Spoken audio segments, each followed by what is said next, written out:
جاتے تعارف کرواتے، اے مومنو، اے ایمان والو، میں نے اپنی آنکھوں سے دیکھا، اور اپنا تعارف کرواتے. لوگ پوچھتے آپ کون ہیں؟ کہنا صاحب رسول اللہ، میں رسول کا صحابی ہوں. کا نام کیا ہے؟ کہنا ابو ذر، میں ابو ذر غفاری ہوں. فوراً لوگوں کے ذہنوں میں آتا اچھا وہ جو سب سے سچے صحابی ہیں. بھائی اس زمانے میں ٹی وی نہیں تھا، اخبار نہیں تھے، سوشل میڈیا نہیں تھا، پرنٹ میڈیا نہیں تھا، الیکٹرانک میڈیا نہیں تھا. پہنچانے کا ذریعہ گفتگو تھی، کلام تھا، خود جا کے بات پہنچانی پڑتی تھی. جناب بزرگ جہاں مجمع دیکھتے فوراً کہتے انا صاحب رسول اللہ، میں رسول خدا کا صحابی ہوں. کون کہتا ہم صحابہ کو نہیں مانتے؟ تو نام ہے جناب بزرگ کا جندب، جندب ابن جنادہ. بیٹے کا نام تھا زر، اس لیے کنیت پڑی ابو ذر. اور اتنے توکل والے تھے کہ اللہ کے حبیب نے کہا یہ ہے غفاری، یعنی اللہ کی مغفرت سے لو لگانے والے. تو عزیزان گرامی جہاں مجمع دیکھتے جناب بزرگ کہتے ایھا الناس لوگوں، میں نے خود اپنی آنکھوں سے رسول خدا کو اعلان کرتے سنا کہ من کنت مولا فہذا علی مولا. اب آپ کے خیال میں حالات اچھے رہے ہوں گے ان کے لیے؟ عزیزان گرامی پابندیاں لگنے لگی، یہاں تک کہ حکومت کی طرف سے پابندی لگی، کوئی بھی حدیث بیان نہیں کر سکتا، جو حدیث بیان کرے گا اسے کوڑے مارے جائیں گے. پابندی لگی. یہ پابندی کس نے اٹھائی؟ آخری خلیفہ بنو امیہ جنہوں نے تین بہت بڑے نیک کام کیے. عمر ابن عبدالعزیز، عمر ابن عبدالعزیز آخری خلیفہ بنو امیہ، واحد خلیفہ جو بنو امیہ کے اندر جس نے آنے کے بعد تین نے، پہلا روایت بیان کرنے کی اجازت دی، دوسرا فدق واپس کیا، یہ اور بات ہے اگلے والے نے پھر چھین لیا. تیسرا کام اس نے کہا یہ جو ممبروں سے علی بن ابی طالب کی توہین کی جاتی ہے، مولا کا نام لے کے شروع کروایا تھا تبرہ، کہ یہ رکوایا جائے. بات پہنچ رہی ہے؟ طبیعتوں کو گراں تو نہیں گزر رہی؟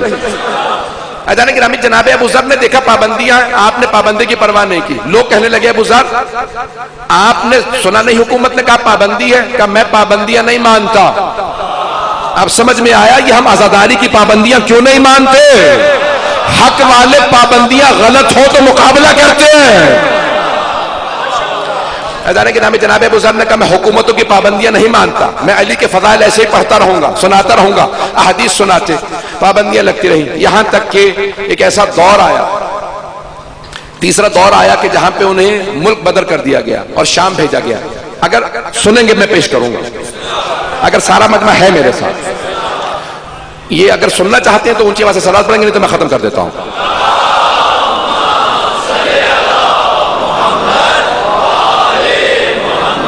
بس 10 سے 15 منٹ. جناب ابو ذر غفاری پابندی لگا کے انہیں شام بھیجا گیا، دمشق شہر. شام میں آپ جانتے ہیں کون گورنر تھا؟ جیسے پہنچے جناب ابو ذر دیکھا لوگ سڑکوں پہ سو رہے. جناب ابو ذر نے کہا مجھے تو بتایا تھا شام میں بہت پیسے، لوگ تو سب فقیر ہیں. تو کسی نے کہا نہیں، شام کے حاکم کے پاس پیسے ہیں، لوگ بڑے غریب ہیں. جناب ابو ذر نے اتنے میں دیکھا کہ سامنے سے کوئی آدمی بہت مہنگے لباس میں، گھوڑے کی لگام بھی سونے کی ہے، سوار مخمل کا لباس آتا دیکھا. جناب ابو ذر آگے بڑھے، گھوڑے کی لگام میں ہاتھ ڈالا اور روک لیا. بوڑھے تھے، جوان نہیں تھے، اگر چلتے رہے ہیں. تو گورنر صاحب نے فوراً کہا من انت، تمہیں نہیں معلوم میں کون ہوں، تو کون ہے؟ تو انہوں نے پلٹ کے جواب دیا انا ابو ذر، میں ابو ذر ہوں، صاحب رسول اللہ، رسول خدا کا صحابی. اب وہ اتنا تو سمجھتے تھے کہ صحابی رسول ہے، یہ خاموش نہیں بیٹھیں گے، فوراً گھوڑے سے اترے. آنے کے بعد کہنے لگا بھی میرے ساتھ گھر چلیے. کہا اگر سارے شام والوں کو دعوت دو تو میں بھی آ جاؤں گا. پتہ نہیں چلیں گے یا نہیں. کہ سارے شام والوں کو بلا تو میں بھی آ جاؤں. کہ نہیں سارے شام والوں کو تو نہیں بلا سکتا. کہ پھر نہیں، مجھے تمہاری مہمانی قبول نہیں. گورنر صاحب اپنے گھر گئے، جناب ابو ذر ایک کہیں کسی کٹیا میں وہاں پہ اپنا وقت گزارنے لگے. فوراً حاکم نے کہا ایک اپنے غلام سے یہ 5000 اس زمانے میں اشرفیاں سونے کے سکے کا ابو ذر کو دے دے. غلام سے کہا تو پیسے دے دے تجھے آزادی مل جائے گی. ہر غلام آزادی چاہتا تھا. وہ پیسے لے کے جناب ابو ذر کے پاس آیا خریدنے کے لیے. کہا ابو ذر یہ آپ کے لیے ہدیہ آیا ہے حاکم کی طرف سے. جناب ابو ذر نے کہا سارے شام والوں کو اتنے پیسے مل گئے ہیں؟ آپ گھبرا کے نہ سنیے گا. علی کے ماننے والے ٹوٹ تو جاتے ہیں، بکتے نہیں ہیں۔ تو ایک مرتبہ کہا سارے شام والوں کو اتنے پیسے مل گئے؟ کہا نہیں، آپ کے لیے خاص تحفہ۔ کہا میں خاص تحفے نہیں لیتا، حاکم سے کہو سب کو پیسے دے تو میں بھی قبول کر لوں گا۔ کہا اتنا پیسہ اگر سب کو بانٹے تو اس کے پاس کیا رہے گا؟ کہا بہرحال اسے بتا دینا میں بکاؤ نہیں ہوں۔ پتہ نہیں لوگ پہنچ رہے نہیں، میرے ماتھے پہ بکنے کا بورڈ نہیں لگا ہوا، فور سیل کا کوئی بورڈ نہیں ہے۔ ایک مرتبہ کا اس سے بتا دو۔ کہا ابو ذر کب تک ایسی باتیں کرتے رہو گے؟ آپ کے پاس کھانے کو کچھ نہیں ہے، فقیر آدمی ہے، یہ پیسے رکھ لو۔ غلام نے کہا، جناب ابو ذر نے کہا خبردار مجھے فقیر نہ کہنا، میرے پاس 2 روٹیاں ہیں۔ توکل، یہ جناب ابو ذر کا توکل ہے۔ کہا میرے پاس 2 روٹیاں ہیں، 1 روٹی آج رات کھا کے سو جاؤں گا، اگر صبح زندہ اٹھا تو دوسری روٹی صبح کھا لوں گا۔ اب غلام سمجھا کہ واقعی اس کو خریدنا بہت مشکل ہوگا، تو پھر کہا کہ چلے آپ کے لباس کی خاطر میں کہتا ہوں پیسے رکھ لیجئے، جگہ جگہ سے آپ نے لباس سی رکھا ہے، بہت بوسیدہ لباس ہے، یہ آپ پیسے رکھ لیں، آپ غریب ہیں۔ کہ خبردار اب مجھے فقیر نہ کہنا، غریب میں نہیں ہوں، تیرا وہ حاکم ہے۔ توجہ، کہ غریب میں نہیں ہوں، تیرا حاکم غریب ہے۔ غریب وہ ہوتا ہے جس کے پاس علی کی ولایت نہ ہو۔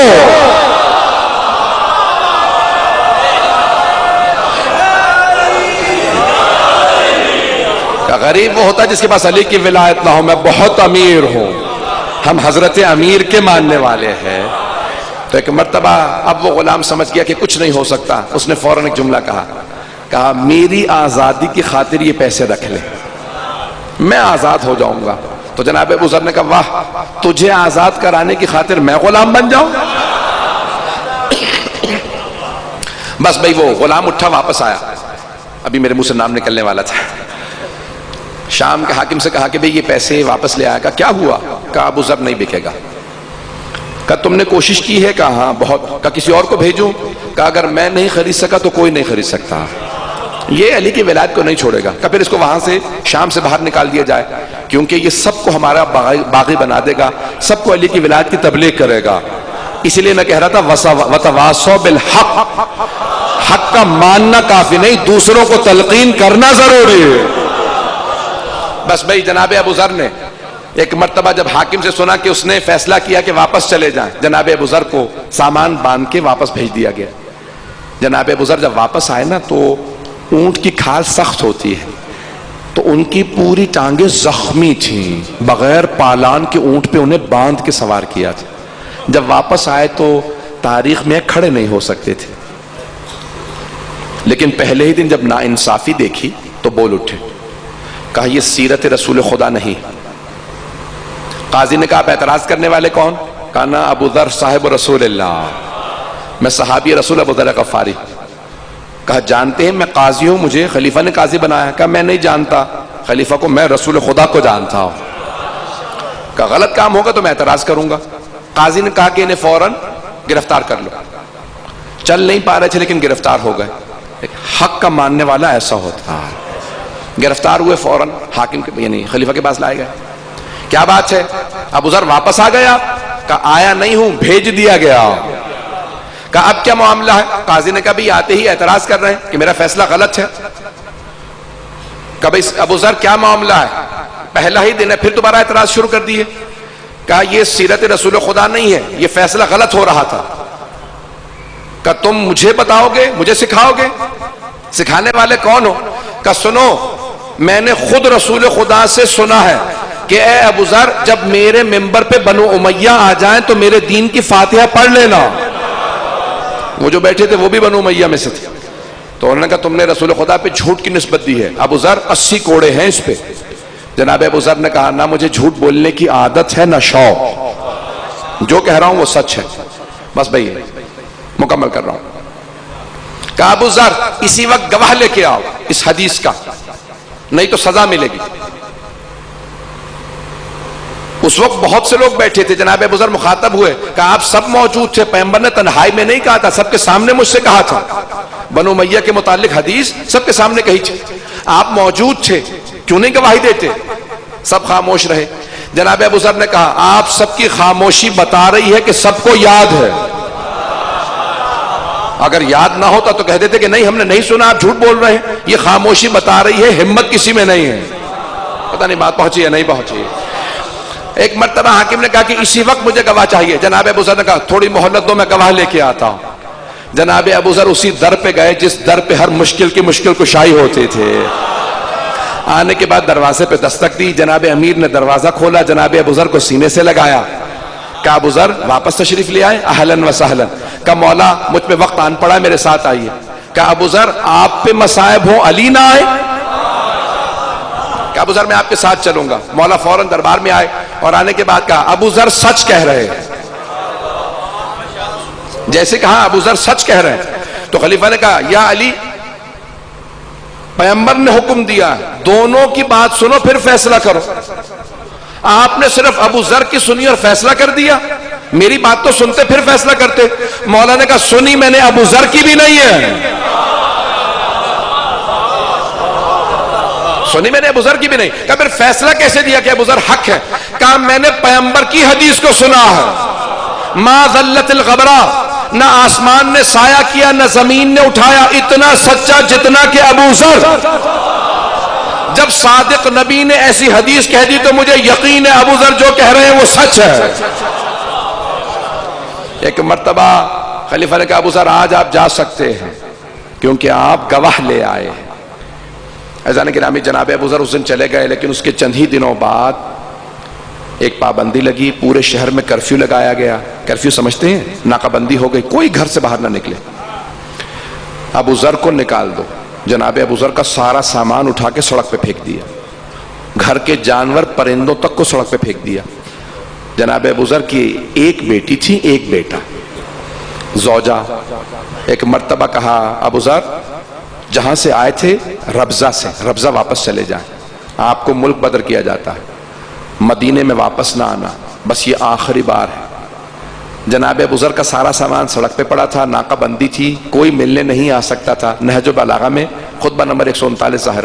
ایک مرتبہ جناب امیر چلے، کہ میں ابو ذر سے ضرور ملوں گا. ساتھ میں امام حسن حسین علیہ السلام، حضرت عقیل اور حضرت عبداللہ ابن جعفر طیار. جیسے ہی مولا کو آتا دیکھا جناب ابو ذر زارو قطار رونے لگے، آنسو بہنے لگے. فوراً آگے بڑھے، مولا نے فوراً سینے سے لگایا. جناب ابو ذر نے کہا کہ مولا مجھے ملک بدر کیا جا رہا ہے. جناب امیر نے خطبہ دیا، 2 جملے سن لیجئے پھر اس کے بعد مسائل پیش کروں گا. مولا نے کہا ابو ذر آپ نے قیام حق کی خاطر کیا ہے، مجھے حق سمجھا تھا تو آپ نے میرا ساتھ دیا. ابو ذر اللہ آپ کو اس کی بہت بڑی جزا دے گا، ان قریب آپ رسول خدا کے پاس جنت میں چلے جائیں گے، آپ کو پیغمبر کے قریب جگہ ملے گی. آپ نے میرا پوری زندگی ساتھ دیا. ابو ذر زیادہ پریشان نہ ہو، یہ مصائب ان قریب ختم ہو جائیں گے.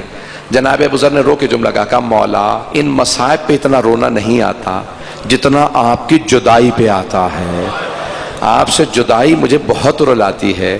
مولا میں آپ سے جدا نہیں ہونا چاہتا. دیکھیں عاشق ایسے ہوتے ہیں، الا الذین آمنوا وعملوا الصالحات. بس یہ جملہ سن لیجیے، اسی پہ تمام کر رہا ہوں. جناب ابو ذر کو نکالا گیا، جناب امیر انہیں چھوڑنے آئے شہر سے باہر تک. جناب ابو ذر ربضہ آ گئے. ربضے میں پانی کی قلت تھی، پانی کم تھا. جناب ابو ذر جب ہل چلا رہے تھے تو بیٹے نے کہا نہیں بابا جان، جوان بیٹے کے ہوتے ہوئے بوڑھا باپ کام کرے، میری غیرت برداشت نہیں کرتی. تو جناب ابو ذر کے بیٹے نے ہل چلانا شروع کیا. کچھ ہی دیر میں سارے آہستہ آہستہ چند دنوں میں سارے جانور مر گئے پانی کے نہ ہونے کی وجہ سے. جب چند مہینوں میں سارے جانور مر گئے تو اب بیٹا بھی جوان تھا، گرمی بہت زیادہ تھی، اکیلے کیسے ہل چلاتے. ایک دن جوان بیٹا انتقال کر گیا، نام زر تھا، زر کا انتقال ہونا تھا. جناب ابو ذر خود ہی غسل و کفن دے رہے تھے. خدا کسی ماں باپ کو اتنا تنہا نہ کرے کہ اپنے بیٹوں کے لاشیں خود اٹھائیں. غسل و کفن دیا، دفنایا. امام معصوم فرماتے ہیں کہ جناب ابو ذر نے ایسا ایک جملہ کہا اپنے بیٹے کی قبر پہ کہ اللہ نے تمام فرشتوں کو اپنا شاہد بنا کے کہا دیکھو میں وہ مقام عطا کر رہا ہوں ابو ذر کے بیٹے کو جو کسی کو عطا نہیں کروں گا. کیا جملہ کہا؟ جناب ابو ذر نے ایک جملہ کہا کہ پروردگارا. غور سے سنیے گا جملہ، میں جانتا ہوں آپ تھک چکے ہیں، بس جملہ سن لیجیے گا. ایک جملہ کا بہت عظیم جملہ، جب میں پڑھتا ہوں میرے رونگٹے کھڑے ہو جاتے ہیں. جناب ابو ذر نے کہا پروردگارا میرے اس بیٹے نے کچھ تیرے حقوق ادا کرنے تھے، کچھ میرے حقوق ادا کرنے تھے.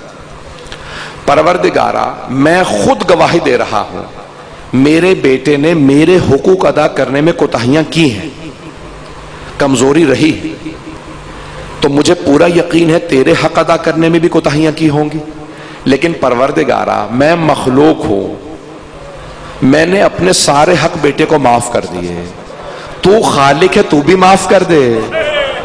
بہت بڑا جملہ ہے۔ امام معصوم فرماتے ہیں اتنا بڑا جملہ جناب ابو ذر نے کہا، اللہ نے سارے فرشتوں کو گواہ بنایا، کہا میں نے تو ویسے بھی معاف کر دیا تھا، لیکن وہ مقام دوں گا کہ ایک باپ بیٹے سے متعلق کہہ رہا ہے پروردگارا میں نے حق معاف کر دیے، میں بندہ ہوں، میں مخلوق ہوں، تو بھی اپنے حق معاف کر دے، کہا میں نے سارے حق معاف کر دیے۔ عزیزان گرامی، بیٹے کا غم برداشت کرنے کے لیے کسی زینب کبریٰ کا کلیجہ چاہیے۔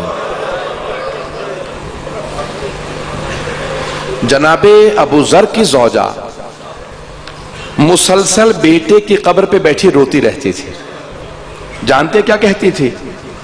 ذر بیٹا جانے کے دن ہمارے تھے، چلے آپ گئے، بیٹا ہمارا آپ کے بغیر گزارا نہیں ہے، میں آپ کے بغیر جی نہیں سکتی۔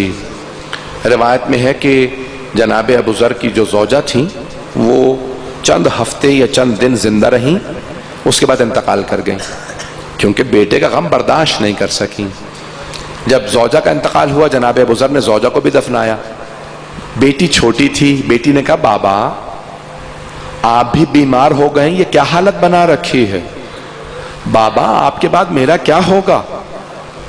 جناب ابو ذر نے کہا بیٹی کسی بھی طرح مدینے چلی جانا، وہاں سب کے وارث علی موجود ہیں، کوئی بھی لاوارث اگر علی کے پاس چلا جائے تو مولا اسے لاوارث نہیں رہنے دیتے، بس بیٹی بتا دینا میں ابو ذر کی بیٹی ہوں، کوئی بھی رونے میں بخل نہ کرے، میرے ساتھ چلتے رہیے گا۔ جناب ابو ذر کی بیٹی نے کہا بابا جان میں تنہا نہیں جا پاؤں گی، اگر آپ مجھے پہنچا دیں۔ جناب ابو ذر نے بیٹی کی انگلی پکڑی اور چلنے لگے، کچھ ہی دور گئے تھے کہ ایک مرتبہ گر گئے۔ خدا کسی بیٹی کو باپ گرتا نہ دکھائے، نہ ذوالجناح سے گرتا دکھائے۔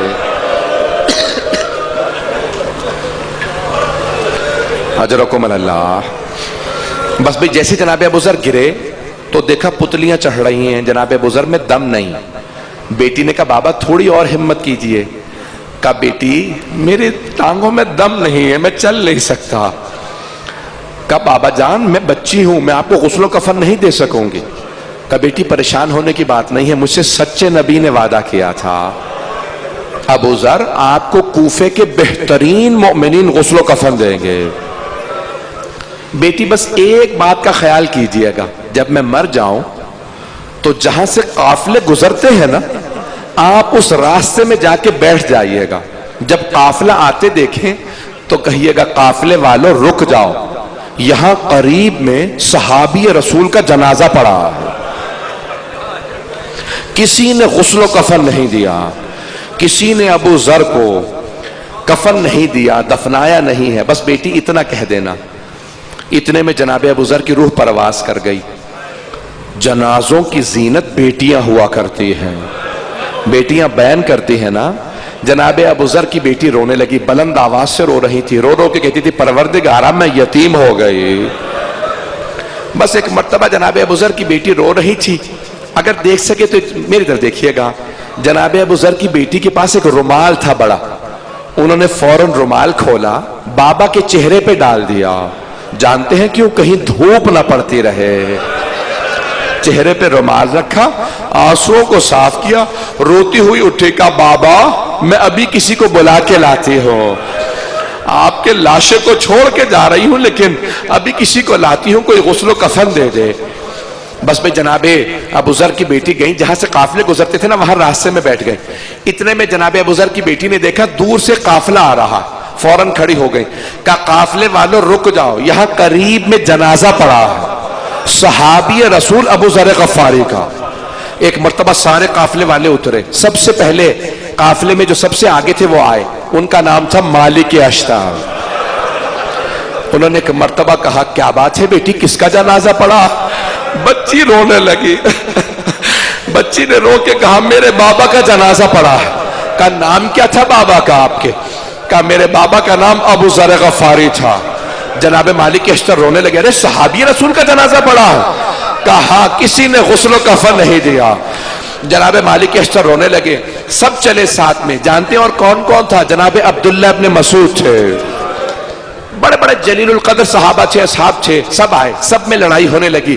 کوئی کہتا تھا مجھے غسل دینے دو، دوسرا کہتا نہیں میں غسل دوں گا، کوئی کہتا میں کفن دوں گا. آخر میں فیصلہ ہوا چند افراد غسل دے دیں، چند کفن دے دیں. پھر ایک مرتبہ کا کفن کا کپڑا کس سے لیا جائے گا؟ جناب مالک نے کہا کفن کا کپڑا میں دوں گا. سب نے کہا ہم سے تھوڑا تھوڑا ہدیہ لے لو تاکہ ہم ابو ذر کے غسل و کفن میں شریک ہو جائیں. پتہ نہیں میں پہنچا پا رہا ہوں یا نہیں پہنچا پا رہا. بڑی تعظیم سے سب نے جناب ابو ذر کو غسل و کفن دیا. جنازہ پڑھایا جناب مالک اشتر نے. سب نے بڑی تعظیم سے دفنا دیا. اب میں ہاتھ جوڑ کے آپ سے کہوں گا سید ہو ذرا کچھ دیر کے لیے میرے ساتھ کربلا چلے. وہاں ایک اور بی بی بیٹھی ہے، وہ رو رو کے کہہ رہی ہے صحابی رسول نواسہ رسول کو بغیر کفن کے دفنایا گیا. اجرکم اللہ، اجرکم اللہ. میں تھوڑے مصائب ابھی پڑھوں گا. میں ایک مرتبہ آپ سے کہوں گا میرے ساتھ چلیے. جب مولا حسین کربلا آئے تھے نا تو جناب عباس سے کہا عباس یہ جن کی زمین ہے ذرا انہیں بلاؤ. ایک مرتبہ بنی اسد آئے. کہا مولا فرمائیے کیا حکم ہے؟ کہ زمین کی قیمت کیا ہے؟ کہ مجھے تمہارا ہبہ نہیں چاہیے، بتاؤ قیمت کیا ہے؟ کہ 20,000 درہم. مولا نے کہا عباس انہیں 60,000 دے دو. 3 گنا قیمت ادا کی. کہا یہ پیسے بھی رکھ لو، زمین بھی میں نے تمہیں ہبہ کی. کہا مولا جب آپ نے 3 گنا قیمت دے دی تو زمین واپس کیوں کر رہے ہیں؟ مولا نے ایک مرتبہ کہا بس ہمارے 3 کام کر دینا. پہلا کام ہمارے لاشیں دفنا دینا. اگر کوئی کافر بھی مسلمانوں کے پاس مر جائے اسے دفنانا واجب ہے. آپ تو نواسہ رسول ہیں. مولا نے کہا ہاں لیکن پھر بھی ہمارے لاشیں پڑے رہیں گے. کا پہلی وصیت یہ زمین تمہاری، ہمارے لاشیں دفنا دینا. مولا دوسری وصیت کا دیکھو اگر میرا کوئی زائر زیارت کے لیے آئے اور قبر کا نشان پوچھے تو بتا ضرور دینا میری قبر کا نشان کہاں ہے. اس وقت ابھی زری نہیں لگی تھی نا، اس لیے قبروں کے نشان بتا دینا. مولا تیسری وصیت کیا ہے؟ اب مولا نے ایک جملہ کہا. میں جب بھی یہ جملہ پڑھتا ہوں میں اپنے آپ میں نہیں رہتا. جانتے ہیں کیا کہا زہرا کے لال نے؟ کہا اگر میرا کوئی زائر غریب ہو اسے 3 دن تک کھانا ضرور کھلانا، کسی میرے زائر کو بھوکا نہ جانے دینا. کیا وصیت کی؟ 3 دن تک کھانا ضرور کھلانا. مولا آپ 3 دن کے بھوکے گئے تھے. اجرکم اللہ، اجرکم اللہ. بس میں سانس لے لے میں بھی پڑھوں گا. پھر مولا نے کہا ہے بنی اسد کے مردو آپ لوگ اپنے گھر چلے جائیں، ذرا اپنی خواتین کو بھیج دیں، لیکن خواتین سے کہنا برقعے میں آئیں، پردہ کر کے آئیں. اتنا کہہ دینا فاطمہ کے بیٹے نے بلایا. ساری خواتین برقعوں میں تیار. ارے فاطمہ کے بیٹے نے بلایا. سب خواتین آئیں، آ کے زمین پہ بیٹھ گئیں. کہا مولا آپ نے بلایا ہے؟ مولا نے کہا ہے بنی اسد کی خواتین ہے، مستورات ہے میری بیٹیوں، بس ایک وصیت ہے اگر تمہارے مرد کسی وجہ سے ہمیں نہ دفنائے تم پانی بھرنے کے بہانے سے آنا، ایک ایک مٹھی خاک ہمارے لاشوں پہ ڈال دینا، کہیں علی اکبر کا لاشا دھوپ میں نہ پڑا رہ جائے. خواتین رونے لگیں. کہا نہیں مولا ایسا نہیں ہوگا. کہا نہیں ہمارے لاشیں پڑے رہیں گے. پھر مولا نے کہا خواتین سے کہا گھر چلی جاؤ، اپنے بچوں سے کہو سکینہ کے بابا نے بلایا. سارے بچے آئے. جب بچے آئے تو ایک مرتبہ مولا نے کہا بچوں اگر تمہارے ماں باپ ہمیں نہ دفنائیں تو تم کھیلنے کے بہانے سے آنا، ایک ایک مٹھی خاک ڈال کے چلے جانا. اتنی وصیتیں کی میرے مولا نے. لیکن جانتے ہیں کیا ہوا؟ 3 دن تک لاشا دھوپ میں پڑا رہا، کوئی دفنانے والا نہیں تھا. جب 13 محرم کو بنی اسد کی خواتین پانی بھرنے گھروں سے باہر گئیں تو جملہ ملتا ہے تو نے اشتہار دکھا کہ ایک مرتبہ کسی بی بی کے رونے کی آواز آ رہی تھی. وہ بی بی رو رو کے کہہ رہی تھی ہائے میں نے چکیاں پیس کے پالا تھا، میرے لال تجھے کسی نے نہیں دفنایا. وہ ساری خواتین پانی نہیں لینے گئیں، گھر واپس آئے. کہا ہے بنی اسد کے مردوں، روز قیامت رسول خدا کو کیا منہ دکھاؤ گے؟ رسول خدا کے نواسے کا لاشا پڑا ہے، جاؤ جا کے دفنا دو۔ بنی اسد کے مردوں نے کہا نہیں، ہمیں عبید اللہ ابن زیاد سے ڈر لگتا ہے، وہ ملعون کہہ گیا تھا خبردار کوئی حسین کو نہ دفنائے۔ تو خواتین نے کہا پھر ہمیں اجازت دے دو، ہم جا کے حسین کا لاشا دفنا دیں۔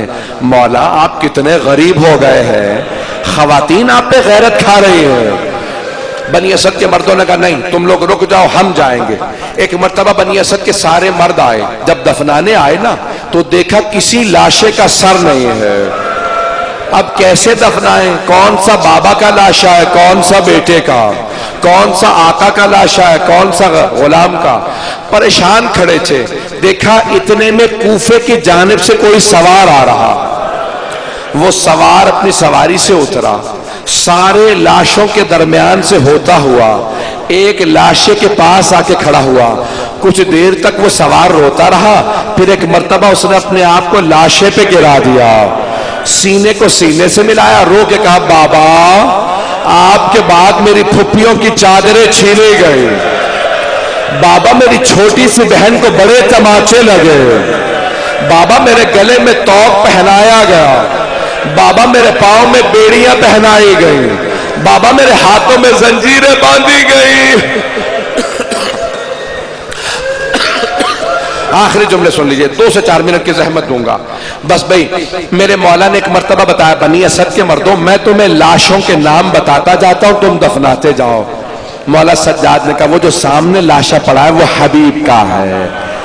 بنی اسد نے کہا قیدی حبیب ابن مظاہر ہمارے قبیلے کے سرداروں میں سے تھے، اگر آپ اجازت دیں ہم حبیب کو الگ دفنا سکتے ہیں؟ مولا نے کہا اجازت ہے۔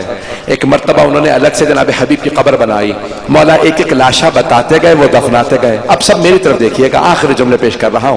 ایک مرتبہ بنی اسد کے مرد آئے، کہا قیدی یہ بھی لاشا ہے۔ مولا نے لاشے کو دیکھا، رونے لگے، کہا یہ علی اکبر کا لاشا، کہ اس لاشے کو میرے بابا کے ساتھ دفنانا۔ کچھ لوگوں نے کہا قیدی ایک بچے کا لاشا ملا۔ مولا نے کہا یہ علی اصغر کا لاشا ہے۔ سب میری طرف دیکھیے گا، کچھ مرد آئے، کہا قیدی ایک لاشا فرات کے کنارے پڑا، نہ اس کا سر ہے نہ بازو ہے، اس لاشے کو اتنے گرز مارے گئے ہیں کہ جس عضو کے نیچے ہم ہاتھ رکھتے ہیں وہی عضو ٹوٹ جاتا ہے۔ قیدی وہ لاشا اٹھایا نہیں جا سکتا۔ مولا سجاد نے کہا وہ لاشا میرے چچا عباس کا، وہ لاشا وہیں دفنا دو۔ پھر مولا نے کہا بنی اسد کے مردوں ذرا دور چلے جاؤ۔ کہا مولا کیوں، بس ایک ہی لاشا تو رہ گیا۔ کہا امام کو صرف امام دفنا سکتا۔ نجف کے ایک مرجع نے جملہ کہا، میں خود اپنے وہاں پہ بیٹھ کے سن کے آیا، جانتے کیا جملہ، مجھے معاف کیجئے گا اگر برداشت نہ کر سکے۔ امام نے کہا مجھے ایک چٹائی لا دو، انہوں نے چٹائی لا کے دی، مولا نے لاشا رکھا۔ پھر ایک مرتبہ مقتل میں گئے، کچھ تلاش کرنے لگے۔ بنی اسد نے پوچھا قیدی کیا بات ہے، کیا تلاش کر رہے ہیں؟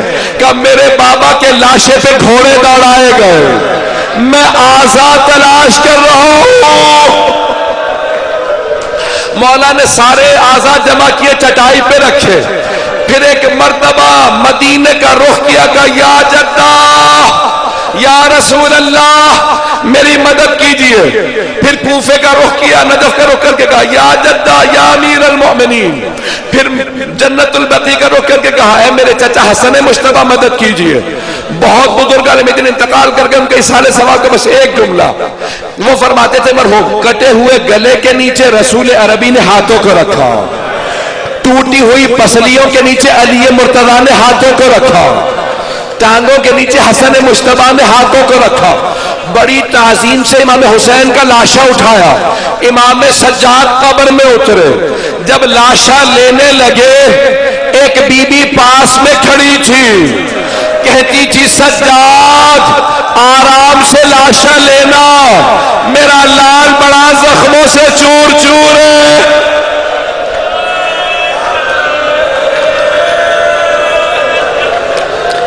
الا لعنت اللہ علی القوم الظالمین۔ اگر آپ ہمارے لیٹسٹ ویڈیوز کے بارے میں جاننا چاہتے ہیں تو ہمارے چینل کو سبسکرائب کریں اور بیل آئیکن کو پریس کریں۔ شکریہ. مشکل کشا